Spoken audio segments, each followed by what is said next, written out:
લોકગાયક વિજય સુવાળા સહિત 4ની ધરપકડ. ઓઢવ પોલીસે ધમકી આપવાના ગુનામાં કરી કાર્યવાહી. મળતી માહિતી મુજબ દિનેશ દેસાઈના પિતા હરીશભાઈ દેસાઈની અમદાવાદના ઓઢવ વિસ્તારમાં ઓફિસ આવેલી છે. આ ઓફિસ ઉપર વિજય સુવાળા, તેના ભાઈ યુવરાજ સુવાળા સહિતના લોકોએ હુમલો કર્યો હોવાની ફરિયાદ નોંધાઈ છે.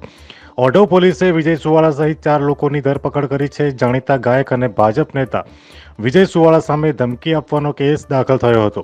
વિજય સુવાળા સહિત 8 આરોપી સામે ગુનો નોંધાયો હતો. પોલીસે વિજય સુવાળાને નોટિસ આપતા પોલીસ સ્ટેશન ખાતે હાજર થયા હતા. 4 આરોપી જે પોતે ગુનામાં સામેલ ન હોવાનું કહે છે તેને પોલીસે નોટિસ આપી છે અને પુરાવા સાથે હાજર રહેવા માટે કહેવામાં આવ્યું છે. પોલીસે આ ગુનામાં ઉપયોગમાં લેવાયેલી કાર પણ જપ્ત કરી છે.